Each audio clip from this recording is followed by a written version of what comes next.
Hey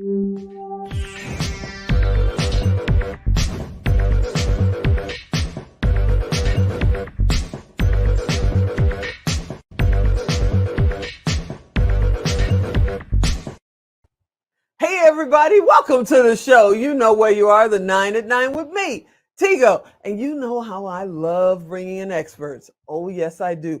But the expert coming up today, she's going to show you how to be your best you. So good at being your best you that you're going to tell somebody to hold your crown. So sit right there. We'll be right back.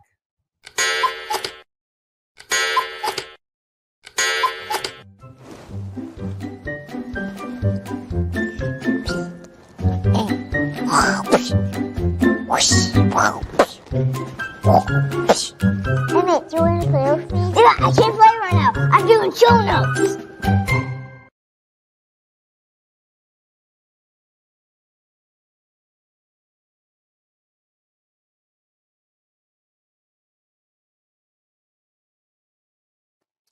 Yep, you heard me right. She is an author, a speaker, and just all around fun. But she knows what it means to create an anthology book. We're going to talk about that. And she knows what it means when you say, hold my crown. That's right. Michelle Mras is here, and we're about to chat with her. Hey, Michelle, what's happening? Hey, I'm doing well. How are you? I am doing awesome because I got through your last name. It's only 4 letters, but it's been tripping me up all day. I'm so excited. How did you, get into being a writer, being a coach? What made you decide to go down that path? It was an accident. I used to write speeches for political campaigns. And in 2014, I was in a car accident that wiped out my memory. And so I was trapped in my body for just over 2 years and lost my life. And I had to reinvent myself. And one of the things that stayed was this ability to talk.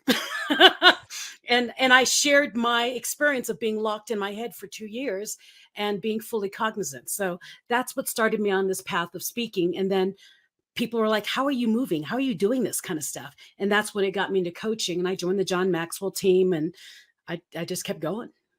Wow. So you just going to drop the bombshell that you were literally locked inside for 2 years of your own, not jail or prison or anything like that. You weren't held hostage somewhere in a country, but in your own mind for worst 2 place, years. Worst place to be. Just want to let you know that. Now, why is that? Because you would think, your thoughts are your best thoughts. So why is that the worst place to be? Because every inner critic and everything that ever affected you and thought you're not good enough, you shouldn't be here. All those thoughts, they get really loud when you're alone in your head.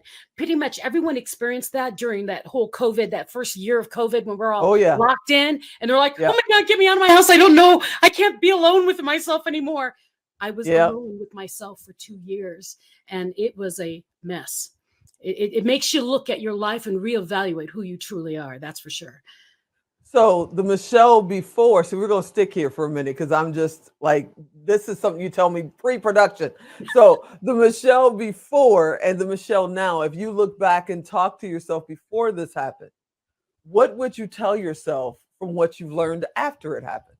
It's everything I teach as a coach and as I speak as an international speaker. Stop being afraid to be you. Stop trying to be someone else. Be who you are. And if you need to be able to get quiet to figure out that is, if you need to go meditate on some hill somewhere, you need to do it. Because for the 47 years of my life, I played small and I played on someone else's playground. And I realized when I was locked in my head, life's too short. I almost lost my life and I had never been me. I mean, so my calling, what I learned was be the best version of you and be unapologetic about it and stand tall because there is no one else but you. That's you. So what about the people that are looking right now and they're listening, they're going, I hear you. And that's what I want to do. And as soon as I lose the weight, as soon as I retire from this job, as soon as Junior goes off to college, as soon as, whatever, that's what they're doing. They're doing that, as back in the South Side of Chicago, we say finto. They're doing that finto. I'm fin to do this and I'm fin to do that. And they don't do anything. They're still talking about it. Some of them are talking about it second and third generation. They're still finto. What do you tell those people? Yeah, I say, get off the I'm gonna fence. because that's what I was gonna do for 47 years of my life. I was gonna wait for something to happen. I did my whole TED talk on it. It's, you know, life is too short. You have to have a goal, but you got to be flexible on how you get there. Just go. It's like a GPS. Find the destination and start moving. And if it changes on the way, you got different streets. It doesn't matter. Still have that destination in mind. The other thing is the differences between a rut and a grave are the dimensions. If you're doing the same thing every day and you're expecting something different, then you're not getting anywhere. You're the definition of insanity. Ellen Glasgow said that. Differences I have to between write a that rut and a down. grave. Differences between a rut and a grave. And the last thing is, you know, you have to eat dessert first. I spent 47 years of my life playing small and, oh, I'm not going to wear my good jewelry until this party. Oh, when I lose 50 pounds, then I'm going to wear that dress. I had all these things I was gonna do. And then here I was locked in my body thinking, this is it. I'm going to die trapped in this. And I never lived. Wow. See, Life's I'm too hearing short. you. Yeah, I hear you. And I come from the generation, you know, my mother had the plastic on the sofas and the runners running through the house. And you couldn't sit on the good part, you know, don't sit in my living room, don't do this, don't do that. And she kept it that way until they sold the house when they retired and they gave the furniture away. And I'm going, please make sense out of that for me. You never used a major part of your home because you were saving it for what? And a lot of people are doing just that. It's like some people, the light went bing when COVID hit. Yeah. They're like, you know, life's too short, I gotta go. And some people actually went further in because they got so scared and they're going, you're saying, you know, be the best you. What about the people that say, I don't know who I am? How do I find me first? You got to find you. And how you find you, and this is what a lot of my being the best you and unapologetically you, ask yourself the question, what did you get in trouble for when you were in school? When you were in elementary school, before you were tainted by all your friends around you, what did you get in trouble for? I was the one who always had my nose in the corner for talking too much. I was the one who was always being put in the back of the room or being sent to the principal because I was too busy stopping people from fighting and compromising with people. It's what I do for a living now. I am a speaker, I'm a coach, I guide people, and I inspire people. It's what I do. So, what do you do? What did you get in trouble for? It's what we naturally tend to do. And as we get older, we're being told, don't do that. That's not what everyone else does. Don't do that. It's what sets us apart. So Yeah. find what that is. And if you don't even have a clue and you have a basic inkling, start walking towards that because you don't want something catastrophic like what happened to me, being locked in your head for 2 years to figure it Yeah. out. Listen to Yeah. people like me who had to suffer and go find it. Yes, you may have a 9 to 5 job, but you know you like to paint. Well, then paint by numbers at night when you get home to relax. I don't care what you do, but you got to I do love it. something, She right? said Do it. paint by numbers. And some of these paint by numbers are serious. Have you seen them? Yeah, They there is are, you need a magnifying glass because it's one dot of green or something like that. It's insane. I can't believe Alan's already put up the 2 minutes. I I know. swear to goodness, his watch is fast. This is an amazing interview. You have to come back on because I we will. didn't touch on half the stuff we had to talk on. But let's talk about your book. Okay. Before he cuts us off, let's talk about your book. You know, let's talk about Hold My Crown. Go on, tell me what that's all about.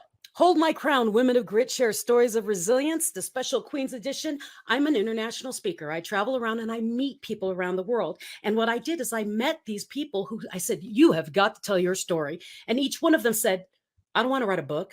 And I said, well, why don't we all write a chapter in the book and we put it together and we have one big book? And so that's what we did. We all came to agreement. And Hold My Crown actually started off as I said, we all had stories of resilience. And the joke was, I need a version of Hold My Beer that's classy. And, and that's where Hold My Crown came out. It was like, women are classy. Hold my crown. Let me go take care of some BS and let me get back to you. That's what Hold My Crown is about. Sometimes That's we got to go absolutely through awesome. things. How do they Sometimes you, find it? yeah, sometimes you How do got they to. find it? Oh, easy. My name, MichelleMras.com. So MichelleMras.com. You can find me on all social media. Reach out to me because I actually answer.